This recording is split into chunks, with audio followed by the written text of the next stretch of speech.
안녕하세요. 친구를 잘못 만난 덕분에 인생이 망가져서 이렇게 사연을 보내봅니다. 5년 전에 남편과 헤어지고 서울에서 혼자 살고 있는 40세 여성입니다. 고등학교 때 알고 지냈던 친구가 저를 깔보고 함부로 대해서 깊은 마음의 상처를 입은 적이 있습니다. 졸업을 하고 다시는 얼굴을 마주칠 일이 없을 거라고 생각했는데 결국은 만나게 되더라고요. 이번엔 저를 무시하고 제 가정까지 파탄내는 용서할 수 없는 짓을 저질러서 이렇게 하소연이라도 해보려고 합니다. 제가 고등학교 1학년 때 아버지가 사업을 하다 친한 친구에게 사기를 당하는 바람에 쫄딱 망하고 빚더미에 올라앉은 적이 있습니다. 단독주택에서 남부럽지 않게 살던 저희 집은 알거지가 되어서 가진 재산과 집을 전부 날리게 되었습니다. 하루아침에 빚을 갚느라 월세방을 전전하는 신세가 되어버리니까 악몽이라도 꾸는 것 같더군요. 저희 가족은 인복이라는 게 없나 봅니다. 중학교 때부터 아버지의 절친이었던 분이 전망이 좋은 사업이 있다면서 투자를 하라고 권하셨거든요. 아버지는 친구만 믿고 거액을 투자했는데 친구분께서 처음부터 돈을 노리고 아버지께 거짓말을 했던 것입니다. 전 재산을 날리고 빚까지 지게 된 아버지는 실패의 충격에서 헤어나오지 못하고 날마다 술만 마시게 되셨습니다. 몇 달 만에 알코올 의존증 진단을 받게 되셨고 생계는 전업주부였던 엄마가 보험 설계사 일을 하면서 어렵게 꾸려나가고 있었는데요. 친구들이 간식을 같이 먹자고 할 때도 빈약한 주머니 사정 때문에 핑계를 대고 집으로 돌아와야 했습니다. 제가 가장 비참해질 때는 학교에서 여러 가지 이유로 돈을 내라는 고지서를 받을 때였는데요. 엄마 혼자 동분서주하면서 일을 해도 매달 생활비를 맞추기도 어려운 형편이었기에 저는 차마 고지서를 엄마에게 보여주지 못하고 숨겼습니다. 그러니 저는 급식비나 학급비 등을 반에서 가장 늦게 내는 염치 없는 학생이 되어버렸습니다. 2학년이 된 뒤에 수학여행 경비를 내라는 통지서를 받았지만 엄마에게는 비밀로 했습니다. 그 대신 담임 선생님을 찾아가 핑계를 댔죠. 선생님, 드릴 말씀이 있어요. 뭔데? 말해봐. 수학여행 안 가려고요. 아니 왜? 아버지가 몸이 안 좋으셔서 제가 곁에서 간호를 해야 돼요. 엄마가 일을 하시거든요. 그렇구나. 일단 알았어. 수업 들으러 들어가 봐. 저는 선생님께서 이것저것 캐묻지 않아서 다행이라고 생각했습니다. 그런데 며칠 뒤 종례를 마친 담임 선생님이 저를 교무실로 부르더라고요. 선생님은 저를 상담실에 앉혀놓고 조용히 물으셨습니다. 수경아, 솔직하게 말해. 집이 어려워서 그러니? 네? 갑자기요? 네가 저번에 수학여행 안 간다고 했잖아. 그래서 묻는 거야. 그런 거 아니에요. 진짜로 아버지께서 몸이 안 좋아서 그래요. 괜찮으니까 솔직하게 말해보렴. 선생님의 눈을 보니 어느 정도 제 사정을 다 알고 계시는 것 같았습니다. 그 말을 듣자마자 저는 얼굴이 불에 데인 것처럼 화끈거렸죠. 네 사정을 알아야 내가 도와줄 거 아니야. 전부 말해봐. 저는 망설이다가 선생님에게 전 재산을 모두 날리고 단칸방에서 엄마가 벌어오는 쥐꼬리 같은 돈으로 겨우 생활하고 있다고 털어놓았습니다. 수학여행 경비는 내가 내줄 거니까 같이 가자. 돈 때문에 학창시절의 마지막 추억까지 포기해야 되겠니? 선생님, 감사해요. 그래, 앞으로 힘든 일 있으면 숨기지 말고 선생님한테 말해야 한다? 선생님의 따뜻한 격려와 자상한 미소에 눈물이 왈칵 쏟아졌습니다. 선생님은 그런 저의 등을 다독이면서 격려해 주어서 그동안 참아온 눈물을 다 흘려버릴 수 있었죠. 겨우 눈물을 닦아내고 상담실에서 나오는데 밖에는 세희가 서 있었어요. 세희는 시치미를 떼고 가버렸지만 밖에서 제가 하는 말을 다 들은 것 같았습니다. 집으로 가는 내내 세희가 애들한테 말할까 신경이 쓰였습니다. 막상 집에 들어가 엄마가 저에게 종이 한 장을 내밀며 소리를 지르는 모습을 보니 그런 생각이 싹 사라지더군요. 들고 있는 종이를 살펴보니 제가 꽁꽁 숨겨두었던 수학여행비 고지서였습니다. 너 이거 왜 숨겼어? 엄마가 이 정도 돈도 없을 것 같아? 이젠 딸까지 나를 무시하는 거니? 난 엄마가 걱정할 것 같아서 말 안 했던 거야. 제가 억울한 마음에 말대꾸를 하니까 엄마는 제 등짝을 마구잡이로 내리치셨습니다. 이거사, 누가 너한테 돈 걱정하라고 했어? 넌 아무 걱정하지 말고 공부만 열심히 해. 엄마, 내가 어린애야? 나도 다 알아. 엄마는 매일 가계부 들여다보면서 땅이 꺼지도록 한숨만 쉬잖아. 어떻게 걱정이 안 돼? 저는 엄마를 걱정해서 안 가려고 마음먹은 수학여행인데 엄마는 오히려 충격을 받은 것 같았습니다. 삶에 찌든 주름진 얼굴과 퀭한 눈빛, 다크서클이 턱끝까지 내려온 어두운 낯빛으로 저를 보고 계시는데 금방이라도 눈물을 흘리려고 했죠. 엄마, 울지 마. 수학여행비는 선생님이 내주시기로 했어. 그런 거 신경 쓰지 말고 공부만 하라니까. 나는 엄마 걱정 끼치고 싶지 않아서 그랬어. 안 그래도 힘들어하는데 엄마한테 짐이 되고 싶지 않아서 그랬다고. 제가 울먹거리면서 소리치니까 어머니께서도 참아왔던 눈물을 흘리셨습니다. 돈 걱정 없이 남부럽지 않게 살던 예전이 너무 그립고 지금 신세가 너무 처량하고 서글퍼져서 또 눈물이 나오는 건데 엄마도 그랬나 봅니다. 그날 밤에 엄마와 저는 서로 껴안고 눈물을 펑펑 흘렸습니다. 그렇게 돈 때문에 끙끙 앓았던 수학여행 일이 잘 해결된 줄 알았습니다. 저도 다른 아이들처럼 재미난 추억을 만들 줄 알았는데 예상 밖의 일이 일어났습니다. 수학여행을 갈 수 있다는 기쁨도 아주 잠시였죠. 상담실 앞에서 제 이야기를 엿듣던 세이가 반 친구들에게 제가 거지라는 소문을 냈습니다. 세이는 제게 악감정을 가지고 있었는데 선생님과 한 상담을 듣고 이때다 싶어서 뒷담을 했나 봅니다. 몇 달 전에 일어난 환경미화 사건이 문제였죠. 제가 그때 아무 말 없이 세이 말을 들어줬어야 했나 봅니다. 그날은 학교 주위에 쓰레기들을 주워서 검사를 받고 집에 가야 하는 날이었습니다. 갑자기 세이가 다가와서 저에게 손을 내밀더라고요. 수경아, 네가 준 쓰레기 좀 빌려줘. 쓰레기를 빌려달라니 그게 무슨 말이야? 그때는 여름이었고 엄청 더운 날이었어요. 다른 애들이 비지땀을 흘리면서 미화활동을 하는 동안 에어컨이 빵빵하게 나오는 카페에 죽치고 앉아서 농땡이를 치다가 제게 쓰레기를 달라고 하는 겁니다. 그래서 저는 딱 잘라서 거절을 했죠. 실컷 놀다가 와서 선생님을 속일 생각이야? 지금이라도 청소를 하든지 선생님한테 야단을 맞든지 네가 알아서 해. 야, 쓰레기 좀 줄 수 있지. 그게 그렇게 어렵니? 쓰레기를 줍는 게 쉬운 일 같아? 그럼 좀 줍지 그랬어. 뭐 이런 게 다 있어? 제가 속 시원하게 한마디 하니까 옆에서 지켜보고 있던 애들이 비웃더군요. 세이는 평소에 이런 얌체 같은 짓을 많이 해서 아이들의 미움을 받곤 했습니다. 애들이 저보고 잘했다고 귓속말을 하니까 세이가 성질을 내면서 자기랑 친한 애들을 데려왔습니다. 유치하게 제 앞에서 대놓고 욕을 하기 시작하더라고요. 지가 뭐라도 되는 줄 아나 봐. 전부터 말하는 게 재수없는 게 얼굴도 짜증나게 생겼잖아. 이런 식으로 저를 힐끔힐끔 쳐다보면서 유치하게 굴었습니다. 그래서 저는 선생님에게 가서 세이가 미화활동을 안 했다고 말했죠. 당연히 선생님께서 화를 내면서 세이를 찾아갔고 세이는 혼자 쓰레기를 줍고 다녀야 했습니다. 그것 때문에 제게 앙심을 품은 것 같았습니다. 별거 아닌 일이었지만 그거 말고는 세이와 부딪힌 일이 없었거든요. 상처받으라고 던진 말인데 제가 들은 척도 안 하고 친구들과 잘 지내니까 복수심이 불타올랐나 봅니다. 세이가 퍼뜨린 소문 덕분에 제 별명은 땅거지가 되어버렸죠. 거지라는 수치스러운 꼬리표는 제가 고등학교를 졸업할 때까지 따라다녔습니다. 세이가 너무 괘씸했지만 저는 참는 것밖에 방법이 없었습니다. 저랑 친하게 지냈던 애들한테 너도 거지라서 수경이랑 같이 다니는 거냐고 놀리는 건 기본이었습니다. 잠깐 말이라도 붙이려고 하면 야야, 쟤 거지랑 이야기한다. 곧 거지 냄새 나겠네. 이런 식으로 애들을 굴림하고 다녔습니다. 세이가 이럴 수 있었던 이유는 세이 집안 덕분이었죠. 아버지가 큰 기업의 부사장이었고 엄마도 온라인 쇼핑 사업을 크게 하고 있다고 했습니다. 그리고 확실하지는 않지만 세이 아버지가 저희 학교 교장 선생님과 동문이라는 소문도 있었습니다. 돈이 많은 세이에게는 친구들이 자연스럽게 따랐고 여왕처럼 구는 일이 많았습니다.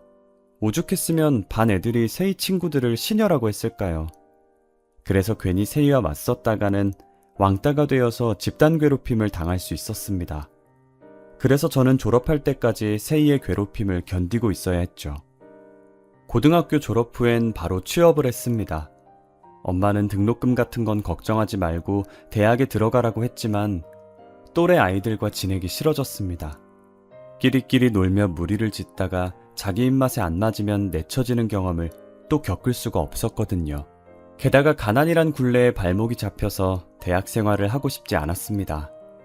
사회로 뛰어들어 얼마간이라도 생활비를 벌기로 작정했던 거죠.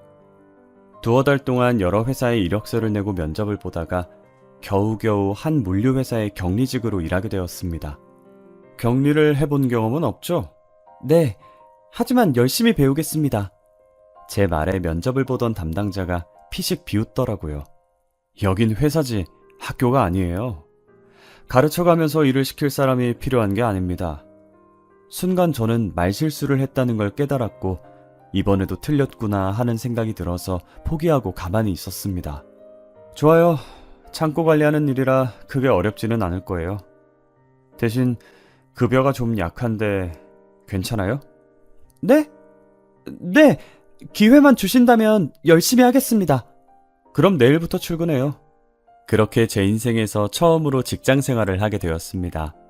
설레는 마음으로 첫 출근을 했는데 면접을 봤던 담당자가 저를 맞이해 주시더라고요. 일찍 출근했네요? 무슨 일 하는지 궁금하죠? 하는 일은 간단해요. 창고에 들어오고 나가는 현황을 파악하고 전표 처리하는 업무예요. 제 면접을 봐줬던 담당자분께서 자신을 소장이라고 부르라고 알려주셨죠. 그날부터 소장님께 업무에 대해서 배웠는데 생각보다 어렵지 않은 단순 업무였습니다. 몇 가지 신경 써야 하는 게 있었지만 금방 적응했죠. 제가 우려했던 인간관계도 생각보다 괜찮았습니다. 사무실에는 소장님과 저, 그리고 창고 관리를 하면서 지게차를 운전하는 직원이 전부였거든요. 어느 하나 저에게 인격적인 모독을 주거나 무시하는 사람이 없었습니다. 게다가 소장님도 굉장히 좋은 분이셨습니다. 소장님과 하루 종일 붙어 앉아서 일을 해보니까 일할 때에는 똑부러지게 하시고 농담이랑 사적인 이야기도 하셔서 금방 경계심이 풀어졌죠. 몇 달이 지나자 소장님도 저에 대한 믿음이 생기셨는지 사무실 일은 저한테 맡기고 다른 물류창고로 현장 점검을 나가는 날이 많아졌습니다. 외근을 간다고 하실 때마다 경기도 외곽으로 나가시겠구나 싶었죠. 소장님이 관리하는 창고가 경기도에도 여러 군데 있다고 들었거든요. 그러다 지게차 기사님을 통해 소장님이 32살의 미혼이라는 사실을 알게 되었습니다. 기사님의 나이는 50살에 결혼해서 애가 둘이나 있다는 것도 들었습니다. 물론 기사님도 제가 몇 살이고 결혼은 했는지 남자친구는 있는지 이것저것 캐묻더군요. 남자친구가 없다니까 물어볼게. 우리 소장 어떻게 생각해? 어떻게 생각하다니 뭘요? 남자로서 어떠냔 말이야. 뭐 저한테는 그냥 사장님이죠. 역시 모르고 있었네. 소장 말이야, 겉보기하고는 다른 대단한 사람이야. 제가 그게 무슨 말이냐고 물어보니까 기사님이 아주 놀라운 정보를 알려주었습니다. 다른 것도 아닌 소장이 제가 일하고 있는 창고를 소유한 땡땡 유통의 회장 아들이라고 하는 거 있죠? 물론 제가 믿지 못하고 어디서 들은 소문이냐고 물어봤습니다. 그런데 기사님이 맞다고 호언장담하더라고요. 에이, 내가 소장이랑 몇 년을 일했는데 그것도 모르겠어? 아, 네. 근데 그건 왜 말씀하시는 거예요? 소장이 수경이 너를 좋아하는 것 같아서 말해주는 거야. 네? 무슨 말도 안 되는... 내가 다른 건 몰라도 여자를 보는 남자 눈빛만 보면 느낌이 와. 소장이 수경이 너를 좋아하고 있어. 분명해. 설마 그럴 리가요. 소장님이 왜 저 같은 여자를 마음에 두겠어요. 틀림없다니까. 너를 보는 눈빛에서 애정이 줄줄 넘쳐 흘러. 내 말을 믿고 잘해봐. 갑부진 며느리가 될 절호의 찬스야. 저는 기사의 말을 전혀 믿지 않았어요. 물론 소장이 제게 잘 대해주는 건 사실이었지만 어디까지나 같이 일하는 부하 직원에 대한 배려라고 생각했죠. 그런데 얼마 후에 소장이 뜻밖의 말을 꺼냈어요. 주말에 뭐해? 만나서 밥 한 끼 할까 하는데. 주말에요? 그냥 뭐 밥만 먹을 건 아니고 네가 가고 싶은데 가도 좋고. 소장님, 혹시 저한테 사적인 감정 있으신가요? 저도 모르게 튀어나온 말이었어요. 기사님한테 들은 말도 있고 그동안 소장님을 너무 의식한 게 문제였어요. 제가 말해놓고 얼굴이 새빨개지니까 소장님이 진지하게 제 얼굴을 쳐다보면서 말하더라고요.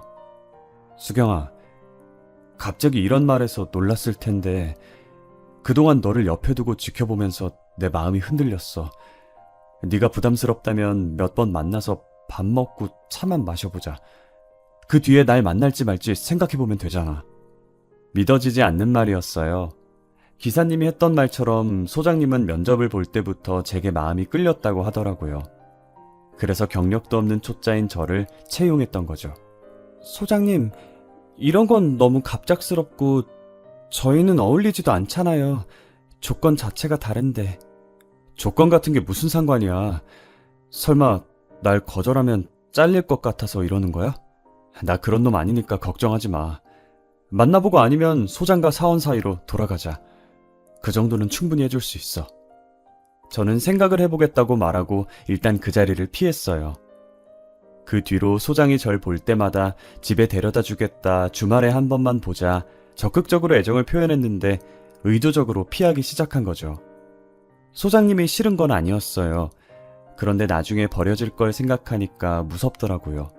지금은 눈에 콩깍지가 씌어서 사랑만 있으면 행복할 거라고 생각하지만 곧 콩깍지가 떨어지면 냉정한 현실을 마주하게 될 테니까요. 그렇지만 소장은 포기하지 않고 끈질기게 저를 설득했어요. 지금까지 조건이 좋은 집안의 여성들을 여럿 만나봤어. 그런데 내가 원했던 이상형과는 거리가 멀었어. 모두 돈만 밝히는 속물들이었다고. 소장님은 누가 뭐라고 해도 평생을 함께하면서 변하지 않고 사랑할 수 있는 여자가 배우자의 첫 번째 조건이라고 했죠. 저에 대한 진심 어린 사랑을 알게 되자 마음이 흔들려 결국 소장님을 진지하게 만나보게 되었습니다. 이때부터 소장님이 아닌 준철 씨라고 부르게 된 것 같네요. 일할 때에는 소장님, 데이트할 때에는 준철 씨라고 부른 지 6개월 정도가 흘렀을까요? 시간이 지나도 변하지 않는 준철 씨의 모습에 저도 점점 결혼 생각이 들었습니다. 평소처럼 경기도 외곽을 드라이브하며 그가 하는 농담을 듣고 있는데 준철 씨랑 결혼하면 어떨까, 얼마나 행복할까 하는 상상이 들었습니다. 그런데 갑자기 준철 씨가 조용해지더니 제 눈치를 보면서 이야기하더군요. 어머니가 당신 어떤 사람인지 보자는데 한 번만 보러 가면 안 될까? 이렇게 갑자기요? 당신이 싫다면 어쩔 수 없는데 내가 자꾸 결혼 이야기를 꺼내니까 그런 것 같아. 지금 당장 준철 씨 어머니를 뵐 마음은 없었습니다. 그런데 준철 씨가 저랑 결혼하고 싶어서 제가 얼마나 좋은 사람인지 자랑하느라 일이 이렇게 된 것 같다고 하소연을 하더군요. 상견례도 아니고 그냥 식사만 하자고 설득하는 바람에 얼떨결에 시어머니와의 약속이 잡히고 말았습니다. 그런데 시댁에 들어가자마자 후회했습니다. 그냥 예쁘게 연애만 할 것이지 무슨 결혼을 꿈꿨는지. 시어머니를 보니 결혼 생각이 쏙 들어가더군요. 내 눈에 흙이 들어가기 전에 저런 거지 같은 애를 며느리로 들일 수는 없다. 시어머니께서 저를 보자마자 돌아앉아서 얼굴도 보지 않으셨거든요. 제가 마음이 상한 게 눈에 보였는지 준철 씨도 지지 않고 단호하게 나왔습니다. 결혼은 내가 하는 거야. 엄마가 아무리 반대해도 난 수경이 만날 테니까 허락해줘. 시어머니가 저를 앞에 두고 막무가내로 나오니 준철 씨도 화가 난 것 같았습니다. 시어머니는 그런 준철 씨를 보고 헛웃음을 짓더군요. 준철이 네가 아주 미쳐도 단단히 미쳤구나. 그동안 내로라 하는 집안의 여자들을 전부 차버리더니 고작 데리고 온 게 고졸에 돈도 없는 애냐? 당장 그만둬라. 시어머니는 하늘이 무너져도 교제는 안 된다고 딱 잘라 말했어요. 그러자 준철 씨가 그날부터 단식 투쟁을 시작했습니다. 결혼 허락을 못 받으면 굶어 죽을 거야. 저는 하지 말라고 말렸죠. 당신이 드라마 주인공도 아니고 어머니가 말렸으니 몰래 만나자. 그럼 된 거 아니냐. 설득해봐도 소용없었습니다. 준철 씨에게 그런 면이 있는 걸 처음 보았습니다. 고집이 센 어머니를 꺾기 위해서는 연기하는 방법밖에 없다는 거 있죠? 진짜로 안 먹겠다는 거 아니야. 내가 한 끼라도 안 먹으면 죽는 줄 아는 사람이야. 단식 투쟁한다고 하면 외국에 있는 땅이라도 사줄 사람이니까 가만히 있어. 내가 우리 엄마 눈치 안 보게 해줄게. 안 먹는 척 연기를 하며 어머니의 허락을 얻겠다는 거였습니다. 그러면서 시댁살을 시키면 이렇게 단식 투쟁하며 끊어내겠다는데 이게 과연 먹힐까 싶더군요. 그런데 진짜로 먹혔습니다. 처음에는 준철 씨의 단식 투쟁에 시어머니가 코웃음을 쳤지만 일주일을 넘기자 불안해졌는지 두 손 두 발을 다 들더군요. 그래, 내가 졌다. 결혼을 하든 말든 네 마음대로 해라. 대신 나는 저 애를 절대 며느리로 인정 못한다. 결혼은 허락했지만 저를 며느리로 인정하지는 않겠다고 하셨죠. 그것만으로도 엄청난 성과였어요. 7, 8개월이 지날 동안 시어머니는 저희 집에 한 번도 오지 않으셨어요. 하지만 2년 후에 제가 애를 가지자 시어머니의 태도가 조금씩 달라지기 시작했어요. 몸은 괜찮은 거니? 홀몸도 아닌데 매사에 무리하지 말고 조심하거라. 네, 어머님 걱정해 주셔서 감사해요. 그리고 이거 최상급 한우라고 하더라. 뭐니 해도 잘 먹는 게 최고야. 진짜로 감사해요. 어머니한테 이 귀한 걸 받을 줄 몰랐어요. 너한테 주는 거 아니고 뱃속에 있는 애한테 준 거다. 우리 준철이 애니까. 시어머니는 냉랭한 표정으로 한우 세트를 주고 가셨어요. 애는 괜찮냐 연락을 주시거나 음식을 가져다 주실 때마다 제가 온 정성을 다해 감사의 표현을 했죠. 시어머니를 볼 때마다 늘 웃으면서 사근사근 대해서 그럴까요? 그때부터 저를 향한 시어머니의 마음이 열리기 시작했고 아들을 낳자 시어머니는 처음으로 활짝 웃으며 좋아하셨어요. 그 뒤로 내심 저를 며느리로 인정해 주신 것 같더라고요. 시어머니의 냉대에서 벗어나 아들을 키우면서 살아보니 너무 행복하고 좋았어요. 결혼 생활에 진정한 의미를 느끼게 되었죠. 그런데 5년 후에 남편에게서 이상한 조짐이 느껴지기 시작했습니다. 출산 후 제가 퇴직을 하게 되면서 육아에만 전념하게 됐거든요. 그런데 남편이 벌어오는 돈 관리는 계속하면서 용돈을 올려주지 않으니까 불만이 쌓였던 것 같아요. 갑자기 술 냄새를 풀풀 풍기면서 퇴근을 하더니 저한테 용돈을 올려달라고 떼를 썼어요. 하지만 제가 그냥 잘하고 성질을 내니까 남편도 목소리를 높이더군요. 용돈 부족하다니까 왜 무시해? 내가 언제 무시했어. 한 달에 50만 원이면 충분하잖아. 술 먹으러 갈 때마다 돈 더 타가면서 왜 그래? 내가 벌어오는 돈이 얼만데 50만 원만 주냐고. 저번에 주식한다고 날려먹고 새로운 사업한다고 날려먹으니까 내가 관리하는 거 아니야. 자리 잡으면 준다니까? 당신 지금 아버님 밑에서 배우고 있다며. 일 벌리지 말고 성실하게 가르쳐주는 거 배워. 뭐? 배우라고? 네가 뭘 한다고 이래? 돈 관리한다고 나설 때부터 알아봤어. 처가 때문에 그렇지? 뭐? 내 친구놈들은 처가에서 외제차를 받았다느니 사업 자금을 몇 억씩 받았다고 하는데 나는 이게 뭐야? 처가 덕을 보기는커녕 가진 거라고는 쥐뿔도 없으니 매번 돈만 들어가고 있으니까 미치겠네. 당신 그게 무슨 말이야? 내가 친정에 돈을 퍼주기라도 한다는 말이야? 뭐 보지 않아도 알 수 있지. 친정 사정이 어려운데 가만히 있을 딸이 어딨어. 말 함부로 하지 마. 난 지금까지 친정에 당신 몰래 10원 한 장 준 적 없어. 남편은 자기 돈이 제 친정으로 흘러들어간다고 의심했지만 절대 그렇지 않았어요. 엄마도 자존심이 강한 여성이라 아무리 어려워도 저한테 내색을 하지 않았거든요. 하지만 남편은 계속 돈 문제로 제 감정을 자극했고 술에 취하지 않은 맨정신에도 저런 말을 자주 해 다투게 되었습니다. 그러다 결정적인 일이 터졌습니다. 엄마가 저를 보자고 해서 친정에 갔더니 한참을 망설이다가 말을 꺼내셨어요. 이런 말은 정말 안 하려고 했는데 사정이 워낙 급해서 도움을 청할 데가 너밖에 없구나. 무슨 일인데 그래? 정서방한테 말해서 3억만 빌릴 수 있겠니? 뭐? 3억이나? 저는 깜짝 놀라서 왜 그렇게 큰 돈이 필요한지 물었어요. 네 외삼촌이 사고를 크게 쳤구나. 긴 한숨을 쉰 엄마는 자초지종을 설명해 주셨어요. 제 외삼촌은 발명가를 자처하면서 새로운 기계 부품을 만들어내고 있었어요. 그런데 개발하는 것마다 신통치 않아서 나날이 빚만 늘어갔고 의기투합해서 같이 일하던 사람들도 지쳐서 하나씩 떠나버렸대요. 그렇지만 외삼촌은 이왕 시작한 일이니 끝장을 보겠다고 포기하지 않고 발명에 매달리고 있어서 문제라고 하더군요. 이제 그만 좀 해요. 당신 때문에 집안 살림이 전부 거덜나는 게 안 보여요? 나도 더 이상은 못 견디겠어요. 처음에는 누구보다 강력한 후원자였던 외숙모도 5년이 넘게 수입이라고는 10원도 없이 집에서 자금을 가져가니 돈에 쪼들리는 생활을 견뎌왔다고 하더라고요. 조금만 기다려. 새롭고 획기적인 자동 모터를 만들기만 하면 우린 돈방석에 앉게 되는 거야. 거의 다 됐어. 이제 그만하라는 외숙모의 애원에도 외삼촌은 발명에 열중했어요.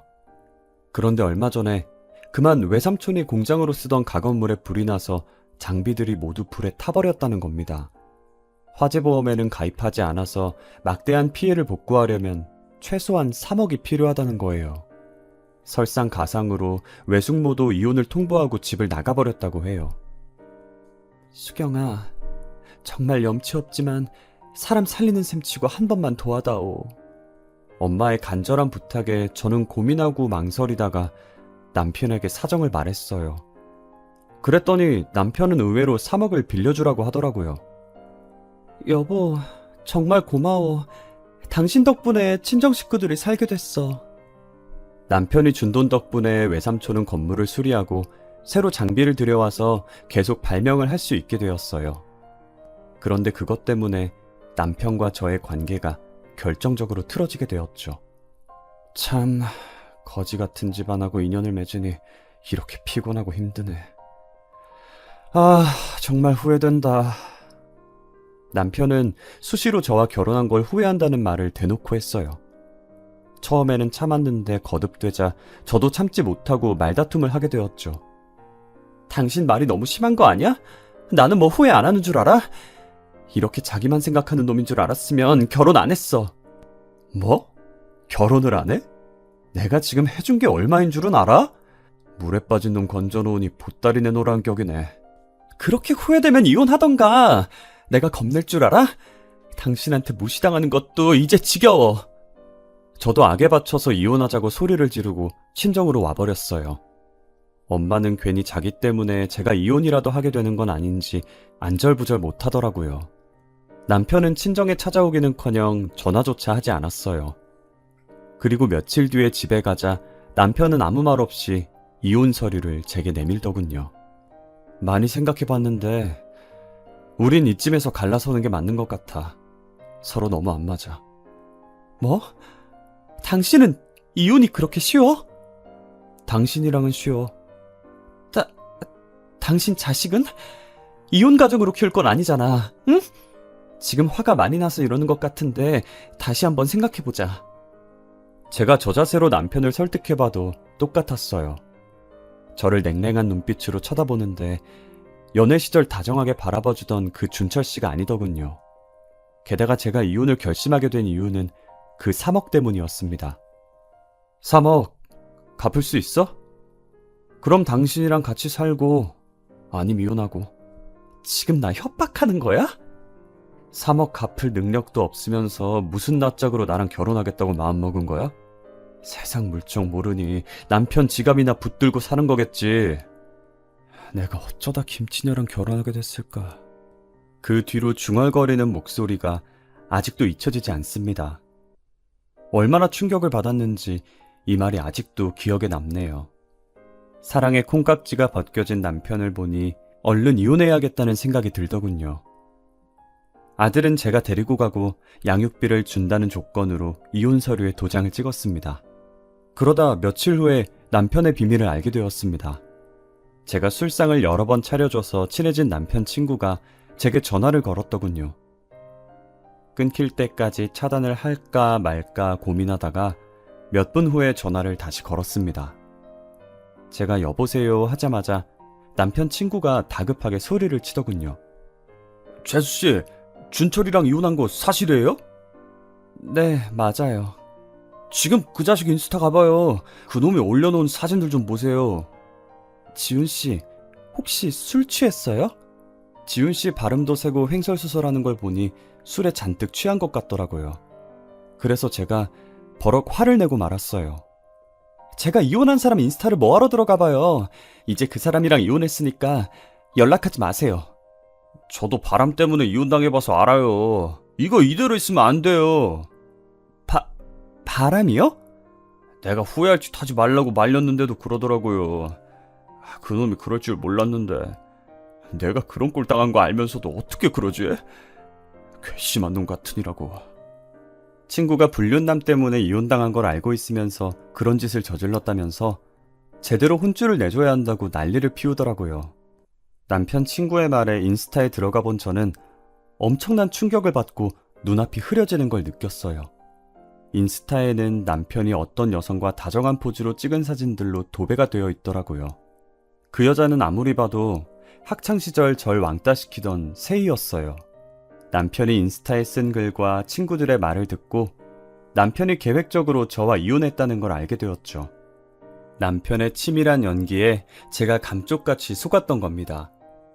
남편은 2년 전부터 세희와 내연관계를 맺고 있었어요. 기업체 사장들 간의 친목 모임에서 만났던 것 같더라고요. 그렇게 2년이 넘게 불륜을 맺어오다가 세희와 재혼을 하기 위해서 남편이 돈 문제로 꼬투리를 잡고 늘어져서 저를 자극했고 외삼촌 문제가 터지자 그걸 빌미로 이혼을 요구했던 거죠. 두 년놈이 짜고 저를 가지고 놀았던 거예요. 하지만 이미 이혼 서류에 도장을 찍은 뒤였죠. 그래서 다 포기하려고 했는데 지훈 씨가 중요한 정보를 알려줬어요. 아니에요. 아직 이혼 서류가 처리되지 않아서 남편과 상간녀 상대로 소송이 가능할 거예요. 지훈 씨 말만 믿고 지푸라기라도 잡는 심정으로 만날 수 있는 변호사는 다 만나봤어요. 그 중에서 제일 좋은 변호사와 함께 소송 준비를 맡겼어요. 그리고 세희를 만났죠. 최소한의 양심이 있다면 제게 사과를 할 거라고 생각했거든요. 그런데 세희는 여전히 저를 무시하고 깔보고 있더군요. 만나기로 한 카페에 들어오자마자 가방을 획 던져서 자리에 놓더니 건방지게 다리를 꼬고 앉았어요. 나를 왜 만나겠다고 한 거야? 예전부터 나한테 왜 그래? 일부러 이러는 거야? 예전부터? 아, 그때 일 아직도 기억해? 정말 별거 아닌 일이라는 듯 저를 비웃고 있더군요. 억울해서 눈물을 흘릴 것 같아 고개를 숙이고 있으니 세희가 웃음을 터뜨리기 시작했어요. 협박이라도 하려고 나 부른 거야? 내가 뭐 예전에 왕따 시켰고 계획적으로 접근해서 네 남편 뺏었다고? 네가 나를 아주 만만하게 보는 모양인데 내 오빠가 유명 로펌의 수석 변호사야. 어디 두고 보자. 내가 너를 아주 잘근잘근 씹어먹어줄게. 거지 주제에 별말을 다 하네. 고작 그런 말 하려고 불렀어? 전혀 무섭지 않다는 표정으로 절 보더니 획 나가버리더군요. 저는 불꽃이 튀는 눈으로 그녀를 노려보면서 전의를 불태웠습니다. 그런데 소송은 생각보다 오래 끌었어요. 그래서 소송이 끝나기도 전에 남편과 저의 이혼 절차가 마무리되고 말았어요. 한마디로 저의 패배였죠. 이혼하고 남남이 되었는데 전 남편이 뭘 했든 따질 권리가 저한테는 없다는 거예요. 전 남편에게 바보같이 속은 제가 어리석었던 겁니다. 그렇게 조용히 아들만 키우면서 억울하고 분한 마음을 달래가고 있는데 다행히 외삼촌께서 하던 발명이 초대박을 쳤습니다. 그렇게 공을 들이던 획기적인 전동모터 개발에 성공한 겁니다. 외삼촌은 특허를 신청했고 신제품 경진대회에 출품했는데 놀라운 성능의 대기업들이 서로 계약을 하겠다고 몰려든 거죠. 외삼촌은 가장 좋은 조건을 제시한 기업과 생산 계약을 맺었고 엄청난 로열티를 받게 되었다고 합니다. 별 볼 일 없던 발명가가 하루아침에 돈방석에 앉았고 대기업의 임원이 되어서 하청기업을 운영하게 된 거죠. 외삼촌은 제게 카페를 하나 차려주셨어요. 외삼촌이 운영하는 기업은 대기업의 전폭적인 지원을 받아서 하루가 다르게 성장하더니 베트남과 동남아에 생산 공장을 만들 정도로 규모가 커졌거든요. 외삼촌 덕분에 저희 집안 형편도 나아지게 되었죠. 그리고 3년 후에 외삼촌이 재혼을 하겠다고 선언했습니다. 아주 세련되고 교양미 넘치는 여자야. 한 가지 흠이라면 나이가 좀 어리다는 거야. 수경이 너랑 동갑이거든. 그게 무슨 대수야. 돈 많고 능력 있는 남자에게 나이 같은 건 문제가 안 돼. 저는 외숙모가 될 여성이 저와 동갑이란 점이 마음에 걸렸지만 겉으로는 태연한 척했어요. 며칠 뒤 외삼촌의 여자친구를 소개받는 자리를 갔을 때에는 태연한 척할 수 없었습니다. 심장이 얼어붙을 정도로 놀라고 말았거든요. 외숙모가 될 여성은 세희였습니다. 그런데 세희는 눈 하나 깜짝하지 않고 저를 보면서 여유있게 웃어보더군요. 수경아, 우리 또 만났네? 옛날 일은 모두 잊고 앞으로는 정말 잘 지내보자. 너무나 가증스럽고 뻔뻔한 태도에 저는 할 말을 잃고 말았어요. 세희는 제 전남편과 1년 전에 헤어졌다고 했습니다. 당연히 돈 때문이었죠. 전남편의 과도하고 무리한 투자로 사업이 점점 기울어가고 형편이 어려워지면서 둘의 사이는 벌어졌고 얼마 못 가서 파탄이 났다고 합니다. 전남편과 헤어진 뒤에 세희 집안의 사정도 이상하게 기울기 시작했다고 하네요. 그때 외삼촌이 세희 아버지의 사업에 많은 자금을 투자하면서 살려놓았다고 해요. 그 일이 계기가 되어서 외삼촌과 세희는 가까워졌고 돈이 많은 외삼촌에게 호감을 가지게 된 세희가 적극적으로 달려들어서 재혼까지 하게 된 거라고 하네요. 저는 외삼촌에게 세희를 믿지 말라고 지금 당장 헤어져야 한다고 여러 번 경고했어요. 난 둘이 만나는 거 반대할 거야. 삼촌, 세희는 내가 더 잘한다고. 얘 완전 불려우 같은 기집애야. 절대 믿으면 안 된다고. 수경아, 너희들 사이가 안 좋다는 거 나도 알아. 그런데 이제는 네 친구가 아니고 외숙모야. 예의 바르게 대해. 제가 대놓고 세희 앞에서 과거에 한 짓을 퍼부었는데도 외삼촌은 세희를 철석같이 믿고 있었습니다. 거기에 대고 외삼촌은 어린 마음에 말다툼한 것을 아직도 마음에 담아두고 있냐고 소리까지 치고 있었죠. 외삼촌에게 도대체 무슨 말을 해두었는지 제 말은 하나도 믿지 않더군요. 그러다 세희가 전남편과 비밀리에 만나고 있다는 걸 알게 되었습니다. 외삼촌은 사업 때문에 동남아로 출장을 자주 갔는데 삼촌이 집을 비우면 세희도 며칠씩 집을 비우곤 했어요. 친정 핑계를 댔는데 그게 거짓말이란 걸 알고 난 뒤에 비밀리에 세희가 뭘 하고 다니는지 뒷조사를 하기 시작했습니다. 그리고 어처구니 없는 사실을 알게 되었죠. 전남편과 세희는 위장이혼을 했던 겁니다. 한마디로 돈이 필요해서 외삼촌을 이용하고 있었던 거예요. 단물이 빠진 껌은 뱉어버리듯 외삼촌의 돈을 야금야금 빼돌린 다음에 이용 가치가 없어지면 외삼촌을 버릴 말도 안 되는 계획을 가지고 있었어요. 세희는 친정의 사업을 도와줘야 한다고 외삼촌을 꼬드겨서 투자금을 받아낸 뒤에 그 돈을 친정아버지에게 주지 않고 자기가 챙기면서 외삼촌의 재산을 조금씩 빼돌리고 있었죠.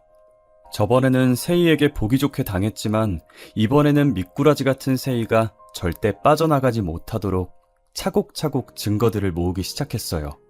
몇 달 뒤에 모아둔 확실한 증거들을 동남아 출장에서 돌아온 외삼촌에게 줬습니다. 세희의 불륜을 알게 된 외삼촌이 처음에는 벙찐 표정을 짓더니 점점 분노하는 모습을 보여주었습니다. 이런 괘씸한 것 같으니 감히 나를 가지고 놀아? 당장 요절을 내버리겠어! 외삼촌은 바로 세희의 집으로 쳐들어가서 난리를 치면서 대판 엎어버렸다고 하네요. 그리고 이혼 소송을 하게 되었다고 들었습니다. 세희가 친히 찾아와 알려주더군요. 눈물 콧물을 쏟아내면서 제게 빌빌거리는 꼴까지 보여주었습니다. 수경아, 우리 친구잖아. 한 번만 살려줘. 이혼 소송 취하해달라고 잘 말해줘. 부탁이야. 눈물을 흘리면서 매달리는 세희를 보고 있으니 더 화가 치밀었습니다. 거지라고 무시하고 괴롭혀놓고 이제 와서 살려달라고 매달려? 전부 네가 저지른 일이니까 책임도 네가 져.